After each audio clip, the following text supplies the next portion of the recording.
সালাবাতুল আনসারীকে যখন তার বন্ধুর বিবি বলছিলেন, সালাবা তোর কি কবরের কথা স্মরণ হয় না? তুই কেমনে আমার সাথে এমন গুনার কাজে লিপ্ত হবি? যেই মাত্র এই কথাটা বললেন, সাথে সাথে হাতটা ছেড়ে দিয়া জঙ্গলার ভিতরে দৌড় শুরু করলেন। এক পর্যায়ে রাস্তা দিয়া দৌড়ায় আর কামলেন, চোখের পানিগুলো ছেড়ে দিয়া বলতেছিল, মালিক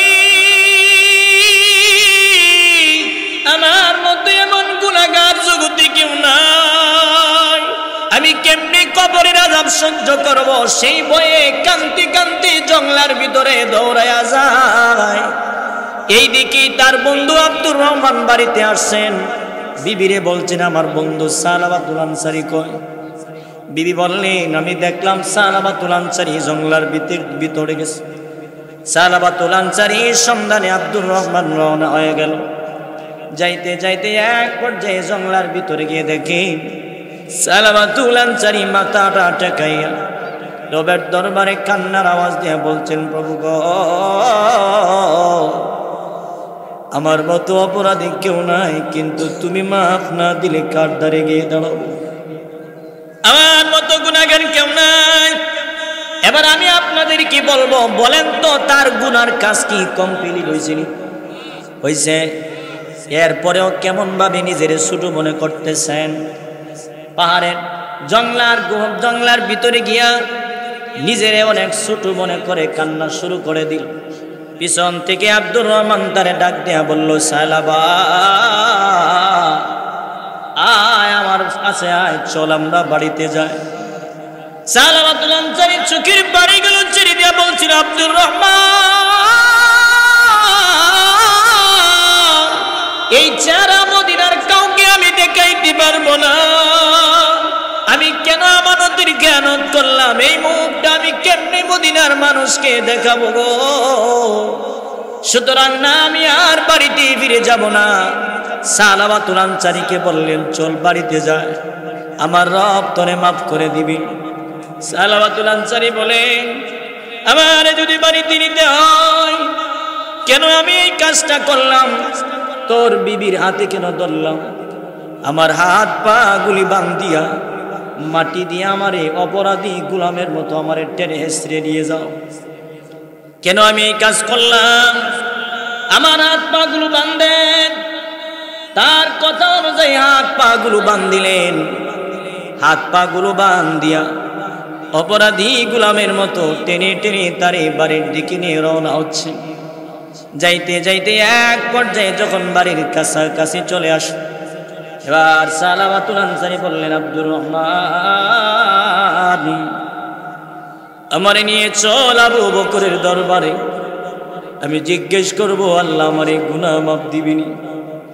যেই মাত্র আবু বকরের কাছে গেলেন, নবীর সাহাবী আবু বকর রাদিয়াল্লাহু আনহু বলেন, সালাবা মাফ দিবে কি দিবে না এটা আল্লাহ তাআলা ভালো জানেন, কিন্তু আমার বাড়ির থেকে, আমার হুজরা থেকে তুমি বাহির হয়ে যাও। যেই মাত্র আবু বকরের হুজরা থেকে তারে বের করে দিলেন, এমন সময় দুনিয়ার মানুষটা যে কাজের সাথে সম্পর্ক রাখেন, কাজটারে উল্লেখ করে মানুষটারে ডাক দেওয়া হয়।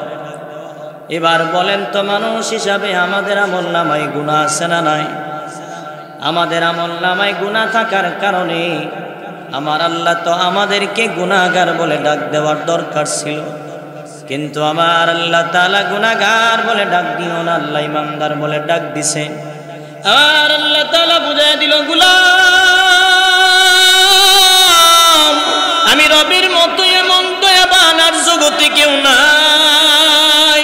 আমি রবের দয়া মায়া বেশি থাকার কারণে তোর আমলনামায় গুনাহ থাকার পরেও আমি রব তোরে গুনাহগার বলে ডাক দিলাম না, ইমানদার বলে ডাক দিছি। কারণ হলো আমি রবের দয়া মায়া সবার চাইতে বেশি। আল্লাহর দয়া মায়া কম না বেশি? আরো জোরে কম। আরে বাবার হুকুম না মানলে বাইর করে দেয়। সরকারের হুকুম না মানলে সরকারের পক্ষ থেকে তারে মামলা দিয়া জেলে নিয়ে যায়। কিন্তু রবের হুকুম দৈনিক 5 ওয়াক্ত নামাজ আমার আপনার জীবনে কতবার নষ্ট করলাম, কোনোদিন তো আল্লাহ খানা বন্ধ করলো না। কোনদিন আল্লাহ আযাব দিল না, কারণ আমার আল্লাহ তাআলা আমার আপনারে জানায় দিল, গোলাম আমি রব তোরে কত দয়া মায়া কইরা বানাইলাম জানোসনি। এই দুনিয়াটা বানাইতে গিয়ে আমি রব 6টা দিন সময় লাগায়া বানাইলাম। এই দুনিয়াটা বানাইতে গিয়া 6টা দিন সময় লাগায়া বানাইছি, কিন্তু তোরে বানাইতে গিয়ে আমি আল্লাহ কম বেশি 10টা মাস সময় দিয়া বানাইছি। মানুষ বানাইতে গিয়া 10টা মাস সময় নিয়ে বানালেন, আমার আল্লাহ তাআলা আমারে আপনারে বানায়া আল্লাহ বলছেন এটা হইল আমি আল্লাহর খলিফা, আমি আল্লাহর প্রতিনিধি। وَإِذْ قَالَ رَبُّكَ لِلْمَلَائِكَةِ إِنِّي جَاعِلٌ فِي الْأَرْضِ خَلِيفَةً। আল্লাহ বানানোর সময় ফেরেশতাদের সাথে পরামর্শ করলেন, আমি আমার প্রতিনিধি বানাইতে চাই। আমারে আপনারে আল্লাহর খলিফা বলছেন, প্রতিনিধি বলছেন। আমার আল্লাহ তাআলা আসমান বানায় বলে নাই যে এটা আমার আসমান। আমার আল্লাহ তাআলা জমিন বানায়া বলে নাই যে এটা আমার জমিন। দুনিয়ার জমিনে চন্দ্র সূর্য লৌহ কলম যা কিছু আল্লাহ বানালেন, কোনটারে আমার আল্লাহ তাআলা আমার বলে নাই, আমার বলে নাই। কিন্তু আমারে আপনারে বানায়া, আমারে আপনারে বানানোর পরে আল্লাহ বলছেন এটা হইল আমার গোলাম, আমি হইলাম তার বান্দা, আমি হইলাম তার মালিক। সুবহানাল্লাহ জোরে বলেন। আল্লাহ বলেন এটা হইল আমার গোলাম, আমি হইলাম তার মালিক। আল্লাহ আমারে আপনারে আল্লাহর গোলাম বলছেন, আল্লাহর প্রতিনিধি বলছেন। বলেন তো দয়া মায়া কম না বেশি থাকার কারণে? আরো জোরে বলেন। 1 নম্বরে আল্লাহ ইমানদার বলে ডাক দিছেন, কারণ হলো আল্লাহর দয়া মায়া বেশি। 2 নম্বরে আল্লাহ তাআলা বলেন ইত্তাকুল্লাহা হাক্কা তুকাতি। আল্লাহ তাআলা আমারে আপনারে জানায় দিল, গোলাম আমি আল্লাহকে ভয় করার মতো বান্দা ভয় কর। আমি আল্লাহকে ভয় কর, ভয় করার মতো বান্দা তুমি ভয় করো। এবার যদি আমরা আল্লাহকে বলি, আল্লাহ যদি আপনারে ভয় করি তাহলে আমাদের কি লাভ হবে, কি ফায়দা হবে? আল্লাহ তাআলা এক জায়গায় বলেন, ওয়ালিমান খাফা মাকাম রাব্বিহি জান্নাতান।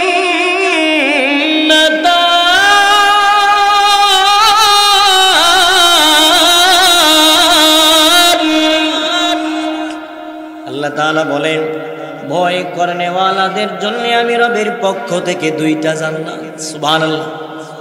কয়টা জান্নাত? আরে 2টা জান্নাত। ভয় কারে বলেন? আমার আপনার মাঝে মধ্যে আমরা একাকিত্ব বোধ করি, একা একা রুমে ঘুমাই। বিশেষ করে যুবক ভাইদেরকে বলে যাই, রাতের বেলায় আপনি আপনার রুমে একা একা ঘুমায় গেলেন, পাশের রুম থেকে আপনার মাও জানলো না, বাবাও জানলো না আপনি কি করতেছেন। মোবাইলে একটা গান চালায় আপনি যেন আওয়াজটা না শুনতে পারে, গানের আওয়াজটারে রিমুভ করে আপনার কান পর্যন্ত হাইড করে নিয়ে আসছেন ব্লুটুথের মাধ্যমে। এই কারণে আপনার আব্বা আম্মা আপনার গানের আওয়াজ শব্দ শুনতে পাইল না। এবার বলেন তো পৃথিবীর যদিও কেউ না শুনতে পারে, না দেখতে পারে, বলেন তো যিনি দেখতেছেন তিনি কি? ওই সময় যদি আপনার মনটারে বুঝাইতে পারেন, দুনিয়ার সকল মানুষের চোখ ফাঁকি দেওয়া সম্ভব, আমার রবের চোখ তো ফাঁকি দেওয়া সম্ভব হবে না।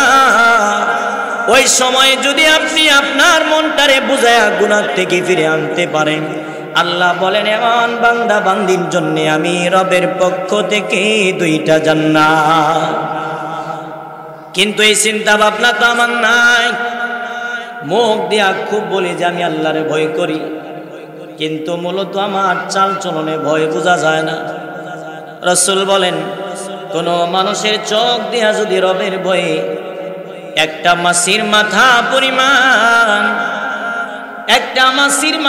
পরিমাণ যদি পানি বাহির হয়ে যায়, রাসূল বলেন ওই ভয় করনেওয়ালারে আল্লাহ তাআলা কোনোদিন জাহান্নামের আগুনে জ্বালাবে না।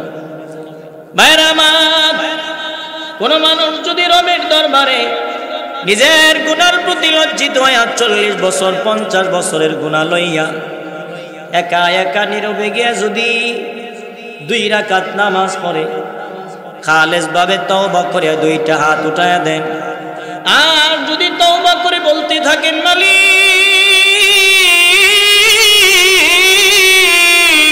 এরে জানের মালিক আল্লাহ, আমার মতো গুনাহগার এই জগতে দ্বিতীয় আর কেউ নাই, এই বলে যখন বান্দা বান্দি চোখের পানিগুলো ছাড়তে থাকেন, ওই বান্দার চোখের পানি নাকের গুড়ায় আসার আগে আগে আমার রব ওই বান্দার গুনাহগুলি মাফ করে দেন।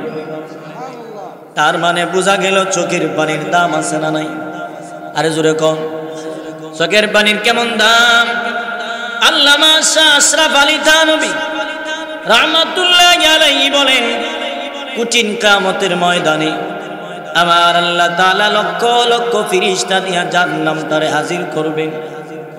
লক্ষ লক্ষ ফেরেশতারা শিকল লাগায়া জাহান্নাম তারে টানতে থাকবেন, কিন্তু জাহান্নামকে আটকাইতে পারবে না। জাহান্নাম শুধু বলতে থাকবেন হাল মিন মাজিদ, হাল মিন মাজিদ।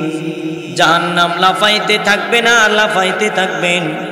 জাহান্নামের ভয়ানক অবস্থা দেখার পরে সমস্ত আসরের ময়দানের মানুষেরা ভয় পেয়ে যাবে। ঠিক এমন সময় আমার আপনার নবী ডাক দিয়া বলতে থাকবেন মালিক,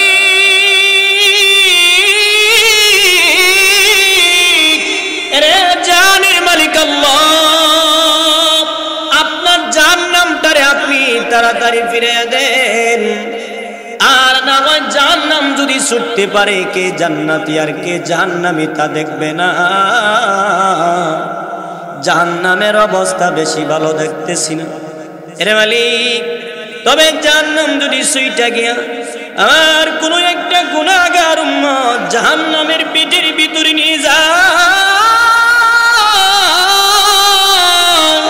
জাহান্নামের পেটের ভিতরে যদি আমার কোন একটা উম্মত নিয়ে যায়, আমি রাসূল কিন্তু আপনার জান্নাতে যাইতে পারবো না। আল্লাহু আকবার জোরে বলেন। ভাইরা আমার, আমার নবী বলবেন জাহান্নামটারে আপনি ফিরাইয়া দেন। যেই মাত্র জাহান্নামের দিকে এইভাবে অবস্থা দেখা হবে, আমার নবীর কাছে আমার আল্লাহ তাআলা জিবরাইলকে ডেকে বলবেন, জিবরাইল আমার বন্ধুর কাছে যাও, এইখানে একটা পাত্র আছে, আমার বন্ধুর কাছে নিয়ে যাও।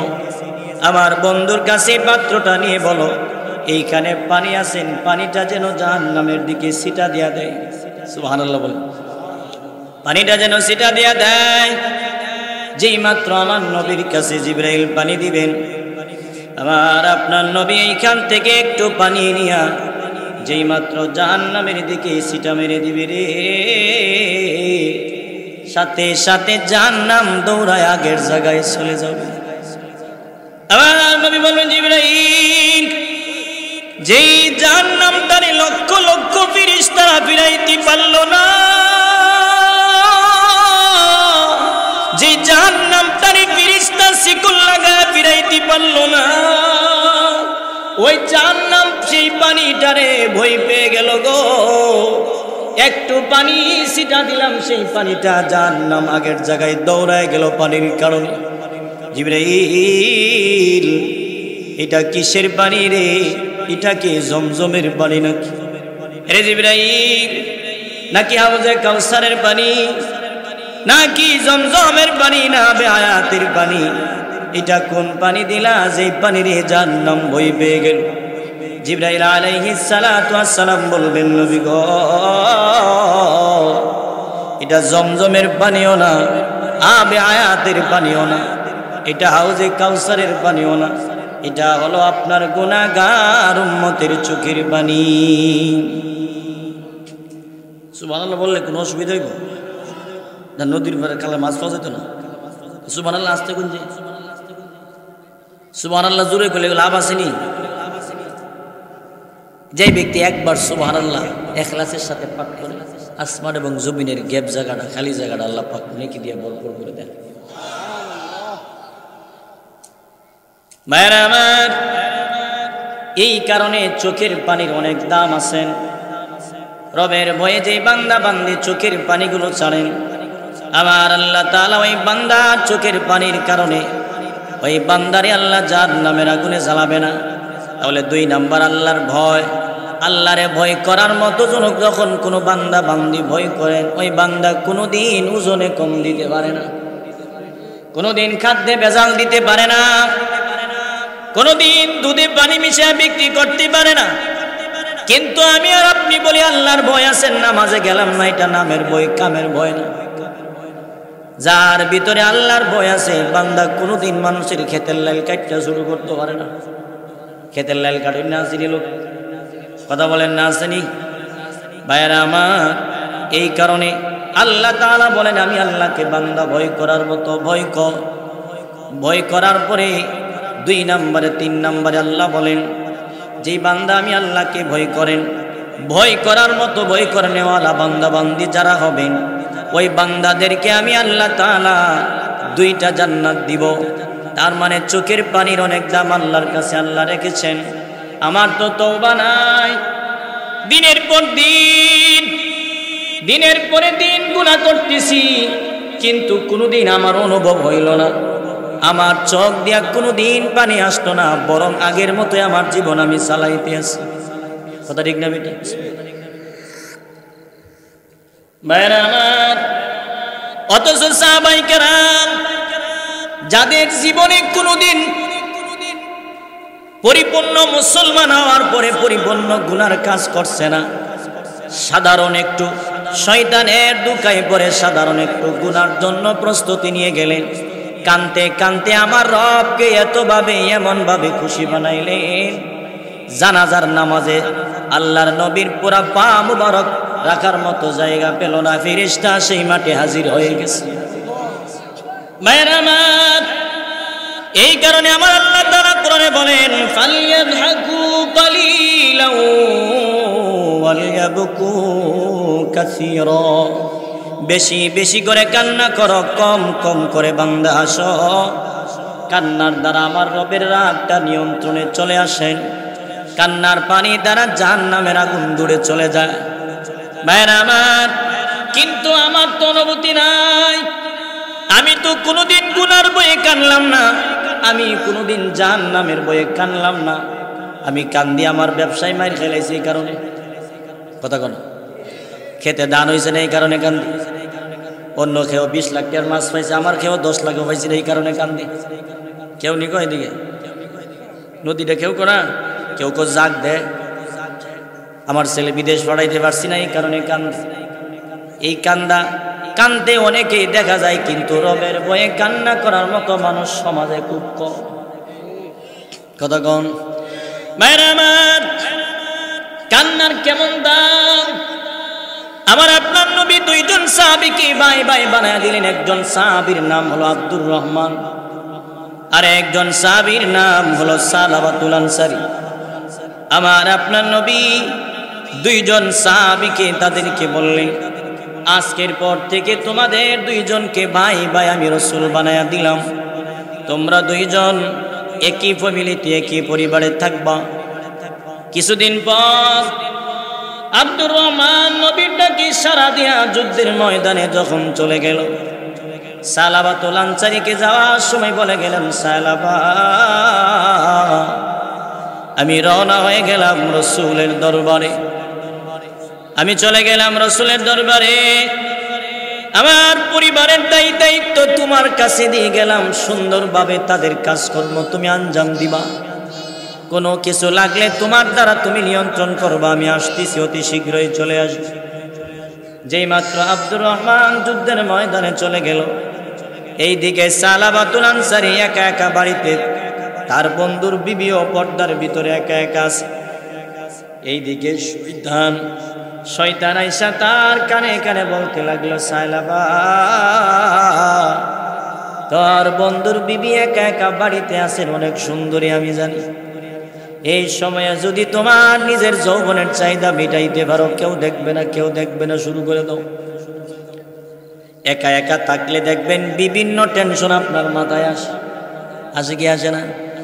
সালাবাতুল আনসারীর যখন কানে পরামর্শ দিলেন, শয়তানের দুকায় পড়ে সালাবাতুল আনসারী এক পর্যায়ে পর্দাটা উঠায়া তার বন্ধুর বিবির হাতে এইভাবে টান দিয়া ধরছেন। যেই মাত্র তার বন্ধুর বিবির হাতে এইভাবে টান দিয়া ধরলেন, এবার সালাবাতুল আনসারীকে ওই পর্দার আড়াল থেকে মহিলাটা বলছিলেন, সালাবা, এরে আমি বুঝে ফেলেছি তোমার দিলের ভিতরে কি চলে আসছে। এই মুহূর্তে যদি তুমি আমার সাথে গুনাহ করতে করতে তোমার মরণ হয়ে যায়, এই মুহূর্তে যদি তোমার মরণ হয়ে যায়, তুমি কেমনে নবীর সামনে গিয়ে দাঁড়াবে? আমার নবী বলছেন যে মানুষটা গুনাহ অবস্থায় মারা যায়, ওই মানুষটা গুনাহ অবস্থায় হাসরের ময়দানে কিন্তু দাঁড়াইতে হবে। অর্থাৎ যেই মানুষটা যে হালে মারা যায় কঠিন কিয়ামতের ময়দানে, সেই মানুষটা সেই অবস্থায় দাঁড়াইতে হবে। এরে সালাবা, তুমি যে আমার হাতে ধরলা, কঠিন কিয়ামতের ময়দানে আমার রবের সামনে গিয়ে তুমি কেমনে দাঁড়াইবা? আমার নবীর সামনে তুমি কেমনে জবাব দিবা? তোমার কি জাহান্নামের কথা স্মরণ হয় না? যেই মাত্র এই কথা বললেন, সালাবাতুল আনসারীর দিলের ভিতরে আল্লাহর ভয় পয়দা হয়ে গেছে।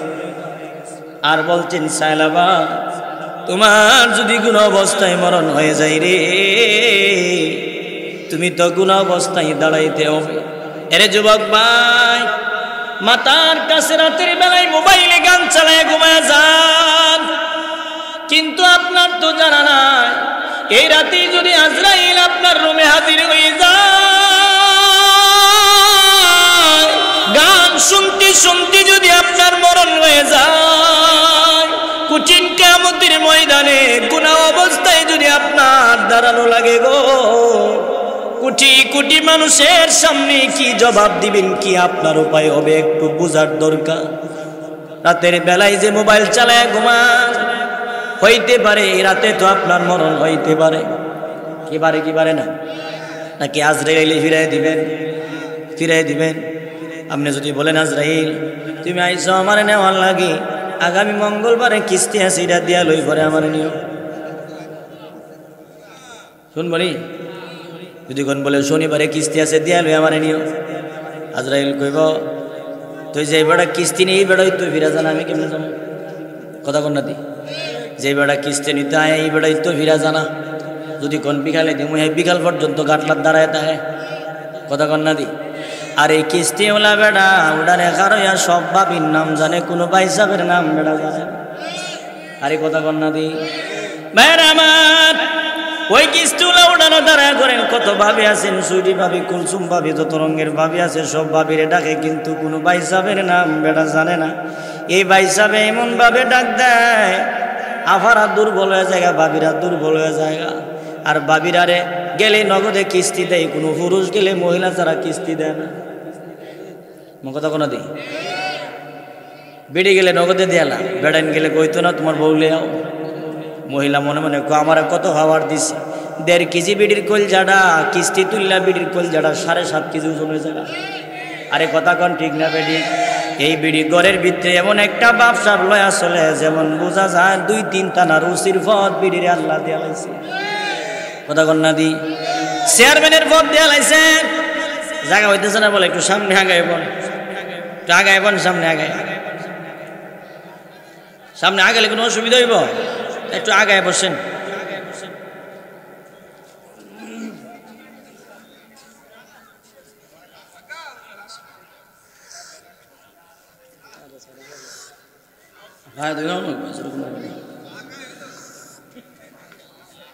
খাই হলে তো নাকি দা যা করছে আল্লাহ করেছে।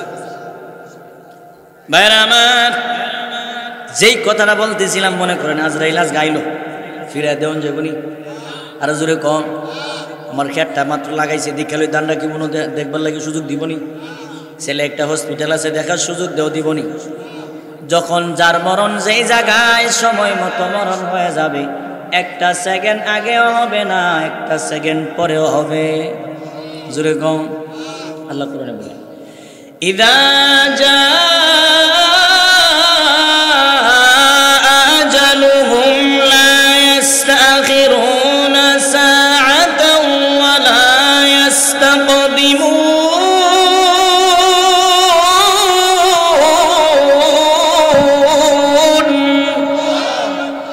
আল্লাহ বলেন যখন সময় হবে এক সেকেন্ড আগেও না, এক সেকেন্ড। ভাইরা আমার, এই জন্য যুবক ভাইদেরকে বলবো রাতের বেলায় ঘুমা, কুরআনুল কারীমের তিলাওয়াত চালায় ঘুমানো অভ্যাস থাকলে গান চালায় ঘুমায়েন, মনে থাকবো নি কথা। ভাইরা আমার, সালাবাতুল আনসারীকে যখন তার বন্ধুর বিবি বলছিলেন, সালাবা তোর কি কবরের কথা স্মরণ হয় না? তুই কেমনে আমার সাথে এমন গুনার কাজে লিপ্ত হবি?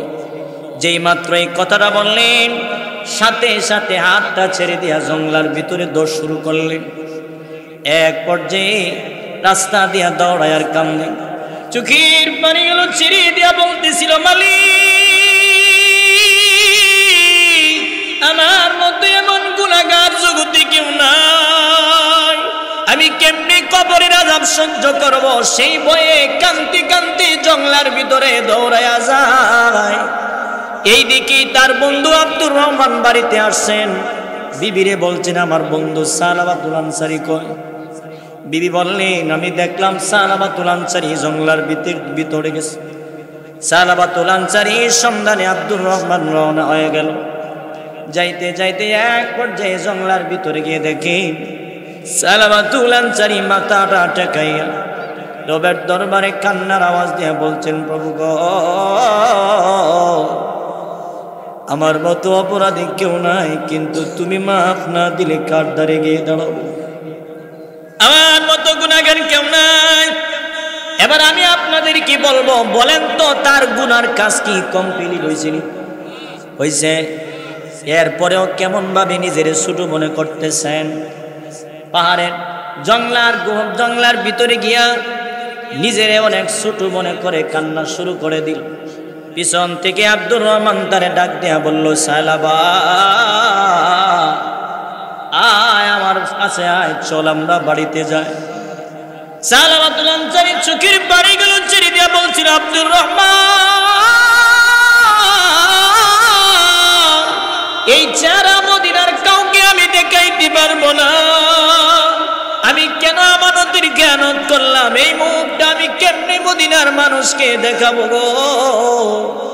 সুতরাং না, আমি আর বাড়িতে ফিরে যাব না। সালাবাতুল আনসারীকে বললেন, চল বাড়িতে যায়, আমার রব তোরে মাফ করে দিবি।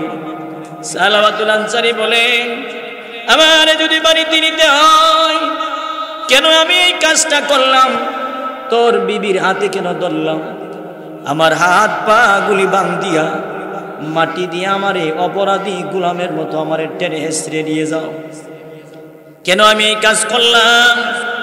আমার হাত পা গুলো বান্ধেন। তার কথা অনুযায়ী হাত পা গুলো বান্ধিলেন।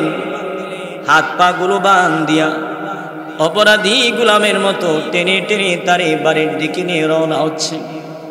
যাইতে যাইতে এক পর্যায়ে যখন বাড়ির কাছাকাছি চলে আসে, এবার সালাবাতুল আনসারী বললেন, আব্দুর রহমান আমারে নিয়ে চল আবু বকরের দরবারে, আমি জিজ্ঞেস করব আল্লাহ আমারে গুনাহ মাফ দিবেনি। যেই মাত্র আবু বকরের কাছে গেলেন, নবীর সাহাবী আবু বকর রাদিয়াল্লাহু আনহু বলেন, সালাবা মাফ দিবে কি দিবে না এটা আল্লাহ তাআলা ভালো জানেন, কিন্তু আমার বাড়ির থেকে, আমার হুজরাত থেকে তুমি বাহির হয়ে যাও। যেই মাত্র আবু বকরের হুজরাত থেকে তারে বের করে দিলেন, এমন সময় সালাবাতুল আনসারী বলেন, আমারে নিয়ে চলো ওমরের দরবারে।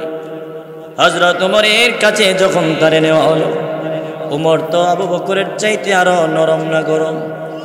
আরো জোরে কোন নরম না গরম? ওমর রাদিয়াল্লাহু তাআলা কেমন গরম?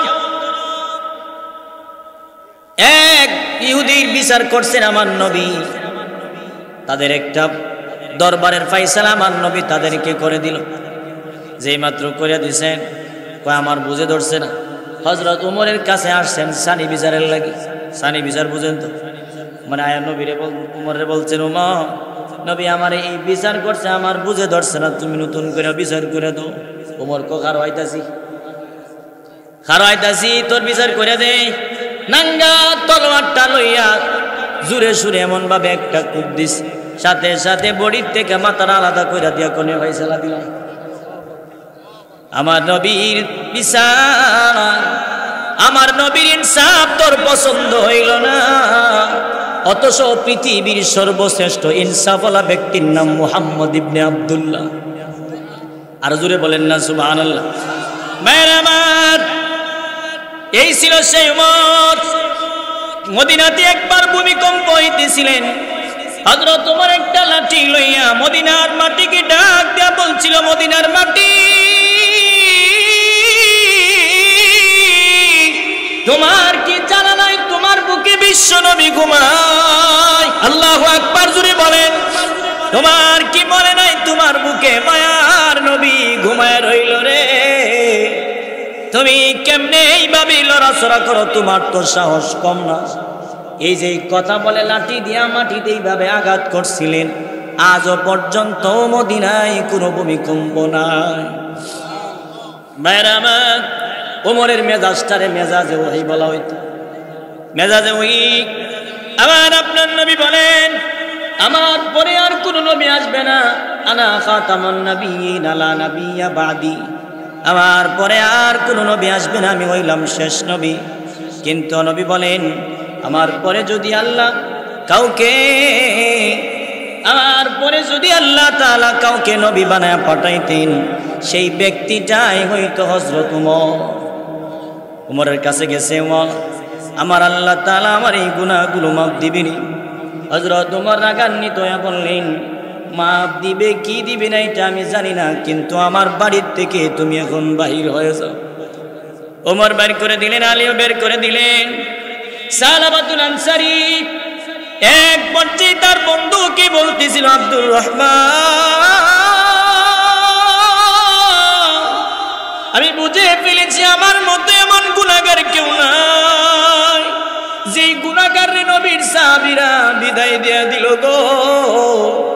তবে আমার ধারণা ছিল আমার এই বিষয়টা আমি আমার নবীর কাছে জানাবো না। যেহেতু ওমর, আবু বকর, হযরত আলী যেহেতু আমার বিদায় দিয়ে দিল, আমারে নিয়ে চল রাসূলের দরবারে। আমার মনটা বলে আমার নবীর কাছে গেলে পড়ে আমার নবী তার গুনাহগার উম্মত বিদায় দিয়ে দিবে না। সালাওয়াতুল আনসারী গেলেন নবীর দরবারে। যেই মাত্র আমার নবীর কাছে গেলেন, আমার নবীও তারে বিদায় দিয়ে দিলেন। শেষ পর্যন্ত আমার নবীর বিদায় দেওয়ার পরে ওই সালাওয়াতুল আনসারীর একটা মেয়ে ছিলেন, যার নাম ছিল হযরতে খামসানা রাদিয়াল্লাহু আনহা। মেয়েটা বাবার রশিতে ধরে টানতেছেন আর বলছেন, আব্বা বয়স তো কম হইল না, এখনো পর্যন্ত বুঝি চরিত্রটা ঠিক করতে পারল না। আরে বাবা, আমি ঘুরে ঘুরে দেখেছি তুমি অন্যের মহিলার, অন্যের বিবির হাতে ধরার কারণে তোমার প্রতি সাহাবায়ে কেরাম সহ আমার নবী পর্যন্ত তোমার প্রতি নারাজ হয়ে গেল। বাবা গো, তোমার চরিত্রটা এখনো পর্যন্ত ঠিক করতে পারলা না। ওয়াদা দিলাম যতক্ষণ পর্যন্ত সাহাবায়ে কেরাম এবং নবী পর্যন্ত তোমার প্রতি খুশি না হবে, ততক্ষণ পর্যন্ত আমি তোমারে আব্বা বলে ডাকবো না।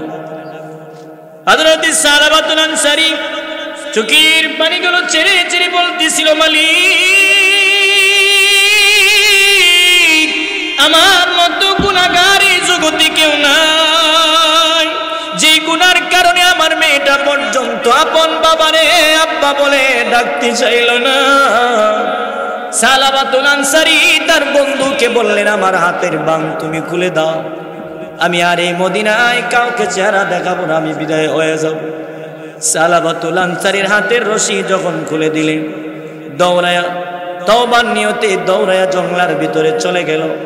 কানতে কানতে এমন ভাবে কান্দে, তার এই কান্নার কারণে আসমানের মালিক জিবরাইল আমার নবীর কাছে তারে ক্ষমা করার সুসংবাদ পাঠাইয়া দিয়েছেন। আরো জোরে বলেন না সুবহানাল্লাহ। জিবরাইল আলাইহিস সালাম আমার নবীর কাছে আইসা বলতে লাগলো, নবী গো, আপনি যে সালাবাতুল আনসারীকে বিদায় দিয়ে দিলেন, তারে মাফ করা না করার দায়িত্ব কি আপনার হাতে নাকি? বলে না। বলে আল্লাহ তাআলা বলছেন আপনার সাহাবী সালাবাতুল আনসারীকে আল্লাহ মাফ করে দিয়েছেন। নবী বলেন কি রে, সালাবাতুল আনসারী কই আছে? সন্ধান কর। সাহাবায়ে কেরাম সহ নবী সবাইকে যাদেরকে বললেন সন্ধান কর আমার সালাবাতুল আনসারী কোন জায়গায়। আবু বকর বলেন আমিও তো বিদায় দিয়েছি, আমি যাই। হযরত ওমর বলেন আমিও যাই। সালমান ফার্সি বলেন আমি বৃদ্ধ মানুষ, আমি যাই, আমার কথা মানবেন। যাইতে যাইতে সালাবাতুল আনসারী সন্ধানে বের হয়ে গেল। প্রতিমধ্যে কিছু রাখালদের সাথে সাক্ষাৎ হয়ে গেল। রাখালদেরকে বলতে লাগলো, রাখাল, আমাদের সালাবাতুল আনসারী কি তুমি চিনছুনি, দেখছুনি? আমার সালাবাত সন্ধান জানোনি? রাখালেরা বলেন কে রে, কারা আপনারা? পরিচয় দেন। বলে আমি নবীর সাহাবী আবু বকর, আমি উমর। উনি হচ্ছেন সালমান ফার্সি। বলে আপনাদের সালাবাতুল আনসারীকে চিনি না। লোকটার অবস্থা কেমন, লোকটার বর্ণনা একটু দেন, লোকটা কি কাজ করে? সাহাবীরা বলেন সালাবাতুল আনসারীর কাজ হলো সে শুধুমাত্র জাহান্নামের ভয়ে রবের দরবারে কান্দেন। এবার রাখালেরা বলতেছেন যদিও লোকটারে আমরা দেখি নাই, এই যে জঙ্গলার ভিতরে একটা লোক আজ কয়েকদিন যাবৎ কাঁদতেছেন, যার কান্নার কারণে আমরা রাতের বেলায় ঘুমাইতে পারি না। হযরত ওমর আবু বকর রাদিয়াল্লাহু তাআলা আনহু বলেন, রে এটা সালাবাতুল আনসারী ছাড়া আর কেউ হবে না, এটা সালাবা ছাড়া আর কেউ হবে না। সন্ধানে বের হয়ে গেলেন। যাইতে যাইতে গিয়ে দেখতেছেন সালাবাতুল আনসারী সিজদা দিয়ে রবের দরবারে কাঁদতেছে। কান্দেন আর বলেন আল্লাহ এর মালিক, তাকায়া দেখেন পৃথিবীর প্রত্যেকটা পাখি তার ডালে ডালে বৈশা যায়, জঙ্গলার হিংস্র জানোয়ার পর্যন্ত যার যার বাসস্থানে গিয়ে বসে পড়েছে, ঘুমায়া পড়ছে। প্রত্যেকটা মা তার সন্তান বুকে লইয়া ঘুমায়া গেল, ভাই তার ভাই নিয়া ঘুমায়া গেছে। কিন্তু প্রভু গো, তোমার সালাবাতুল আনসারী নামের গোলামটা এখনো পর্যন্ত ঘুমায় না। এর মালিক, তুমি যদি আমারে না মাফ করো, আমি আর কার দুয়ারে গিয়ে দাঁড়াবো? আল্লাহ মেহেরবানি করে তুমি আমারে মাফ করে দাও। যে মাত্র সালাবাতুল আনসারী কাঁদতেছেন, পিছন থেকে আবু বকর ডাক দিয়া বলল, সালাবা চল মদিনায় চল, আমার রব তোরে মাফ করে দিবেন।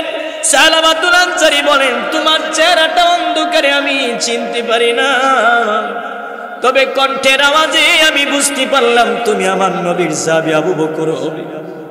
এরে আবু বকর, এই চেহারাটার মদিনার কাউকে আমি দেখাইতে চাই, আমার মতো অপরাধী কেউ নাই, যার কারণে আমার মেয়েটা পর্যন্ত আমার আব্বা ডাকতে পারল না, মেয়েটা পর্যন্ত আব্বা ডাকতে রাজি হইল না। আবু বকর বললেন, তাড়াতাড়ি চল, আমার রব তোরে মাফ করে দিল রে। আমার নবীর কাছে জিবরাইল পাঠায়া তোমারে মাফ করার সুসংবাদ আল্লাহ জানায়া দিছে। ভাইরা আমার, হযরতে সালাবাতুল আনসারী কি লইয়া মদিনার দিকে রওনা হয়ে গেলেন।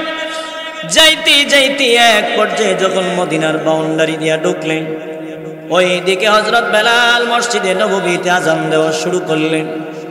আযান দিতেছেন, আযানের পরে নামাজের প্রস্তুতি গ্রহণ করা হয়ে গেল। আমার নবীর ইমামতিতে নামাজের কাজ চলছেন, নামাজ চলছেন। এক পর্যায়ে আমার নবী নামাজের ভিতরে তিলাওয়াত করছেন, আল্লাহকুমুত তাকাসুর। যেই মাত্র এই আয়াতটা তিলাওয়াত করছেন, এমনি একটা বিকট আওয়াজ শুরু হয়ে গেল, হাত্তা যুরতুমুল মাকাবির। দ্বিতীয় আয়াতটা পড়ার সাথে সাথে আরেকটা বিকট আওয়াজ শুরু হয়ে গেল। এক পর্যায়ে যখন আওয়াজটা শুরু হয়ে যায়, শেষ পর্যন্ত নামাজ শেষে সাহাবায়ে কেরামরা মাথা ঘুরাইয়া দেখে সালাবাতুল আনসারী জমিনে আর দাঁড়ায় নাই, জমিনে বেহুশ হয়ে পড়ে আছেন, জমিনে পড়ে আছেন। অন্যান্য সাহাবায়ে কেরামরা দৌড়ায়া তার জন্য চিকিৎসার জন্য ডাক্তার আনার জন্য দৌড় দিলেন। হযরতে সালমান ফারসি রাদিয়াল্লাহু আনহু তার কানটা সালাবাতুল আনসারীর বুকে লাগাইয়া একটা ডাক দিয়ে বলতে লাগলো, আল্লাহর হাবিব, আপনার সালাবাতুল আর ডাক্তার আনা লাগবে না, আপনার সালাবাতুল আনসারী আর এই দুনিয়ার জমিনে নাই। সালাবাতুল আনসারী এই মুহূর্তে দুনিয়া থেকে বিদায় হয়ে গেছে।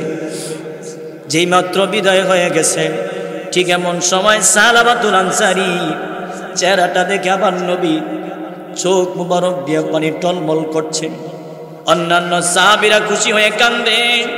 ওই যে তার মেয়েটা তার পাশে দাঁড়ায় তখন বলছিলেন, আব্বা আমি তো বলছিলাম যতক্ষণ পর্যন্ত নবী এবং সাহাবায়ে কেরাম খুশি না হবে ততক্ষণ পর্যন্ত আপনারে আব্বা বলে ডাকবো না, কিন্তু এখন ঘুরে ঘুরে দেখেছি সাহাবায়ে কেরাম সহ নবী পর্যন্ত তোমার প্রতি খুশি আছে, কিন্তু আব্বা আপনি যে আর দুনিয়াতে নাই, আমার যে আর আব্বা বলতে দুনিয়াতে আর কেউ নাই, আমি আর কারে আব্বা বলে ডাকবো, আমার আপন বলতে জগতে আর কেউ নাই। যখন তার মেয়েটা এইভাবে কান্না শুরু করলেন, ঠিক এমন সময় আমার আপনার নবী ওই খামসানাকে জড়ায় দিয়ে বললেন, খামসানা, যদিও তোর আব্বা বিদায় হয়ে গেছে, আমি রাসূল তো আর বিদায় হয় নাই। সুবহানাল্লাহ জুড়ে বল, বাকি জিন্দেগীর জন্য আমি রাসূল তোর আব্বা হয়ে গেলাম। আরে কপালটা কতই না ভালো তার, কপালটা কতই না ভালো তার, যারে আমার নবী জড়ে দুইরা বললেন আমি তোমার আব্বা হয়ে যাই। কপালটা কতই না ভালো তার, যার রানের উপরে আমার নবীর মাথা মোবারক দিয়া বালিশ বানায়া ঘুমাইছে। কপালটা কতই না ভালো তার, রে কপালটা কতই না ভালো তার, যারে আমার নবী হাতে ধরে ধরে ঈদের ময়দানে নিয়ে যাচ্ছেন। হযরতে খামসানাকে আমার নবী সান্ত্বনা দেওয়ার পরে সালাবাতুল আনসারী কাফন দাফনের ব্যবস্থা করে তার জানাজার মাঠে হাজির করেন। এই মাঠের ভিতরে আমার নবী পুরা পা মুবারক জমিনে লাগাইতে পারে না, বৃদ্ধাঙ্গুল মুবারক ভর দিয়া দিয়া জমিনে জানাজার মাঠে হাঁটতেছেন। জানাজার কমপ্লিট পর সাহাবায়ে কেরাম জিজ্ঞেস করলেন, নবী গো, আপনার সালাবাতুল আনসারীর জানাজায় দেখলাম মাঠে আপনি পা মুবারক পুরাটা লাগান নাই, কারণ কি? আমার নবী বলেন, সাহাবায়ে কেরাম শুন, আমার সালাবাতুল আনসারীর জানাজায় আমার সালাবাতুল আনসারীর কান্নার কারণে আমার রব এতটা খুশি হয়ে গেল, তার জানাজার মাঠে অসংখ্য অগণিত ফেরেশতা আল্লাহ পাঠায়া দিয়েছেন, যার কারণে আমি রাসূল পুরা মুবারক পুরা পা মুবারক লাগানোর জন্য আমি জায়গা পাইলাম না। চোখের পানির দাম আছে না নাই? কিন্তু আমার তো জীবনে আমার কান্দাইল না। কত গুনাহ করলাম, কান্দি না। আমার বাড়ি, আমার সংসার, আমার গাড়ি, আমার ঘর, আমার টাকা, আমার গাড়ি, আমার জমিন করতে করতে আমি সবার জন্য করতে করতে আমার যে একজন বানাইলো এই কথা আমার মনে নাই। এর ভিতর দিয়া চলে গেছে আমার জীবনের 50 বছর।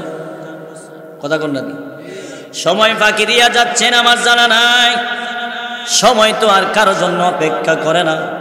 এবার বলেন তো, আজকের এই মাহফিলে যদি মাইক টাইক সব বন্ধ কইরা আমরা যারা এখানে আছি সবার গড়ির কাটা বন্ধ করে যদি চুপ করে বসে থাকি, সময় কি জায়গা থাকবো নি? যদিও সবার গড়ির কাটা বন্ধ থাকে, এখানে মসজিদের গড়িত গিয়া দেখবো যে টাইম ঠিকই চলতেছে। কথা কন না দি, তাহলে আমার বাপের গড়িত গিয়া দেখুন টাইম ঠিকই চলতেছে। সময় কিন্তু আর আমার আপনার অপেক্ষা করে না। জিন্দেগি তো যাই রে ফাঁকি দিয়া রে, সোনার আদম জিন্দেগি তোর যাই রে ফাঁকি দিয়া জিন্দেগি তোর যাই রে ফাঁকি দিয়া রে সোনার আদম জিন্দেগি তোর যাই রে ফাঁকি দিয়া ও আদম রে দুনিয়ার ওই মুখে পড়ে কাল ঘুমেতে ঘুমাইলে কোন দিন জানি চলে যাবে একবার ভাবলি না ও আদম রে দুনিয়ার ওই মুখে পড়ে কাল ঘুমেতে ঘুমাইলে কোন দিন জানি চলে যাবে একবার ভাবলি না ভাই বন্ধু আত্মীয় স্বজন সকলই তোর হইবে পর ভাই বন্ধু আত্মীয় স্বজন সকলই তোর হইবে পর আসবে যেদিন তোমার সমন জারি রে সোনার আদম জিন্দেগি তোর যাই রে ফাঁকি দিয়া জিন্দেগি তোর যাই রে ফাঁকি দিয়া রে সোনার আদম জিন্দেগি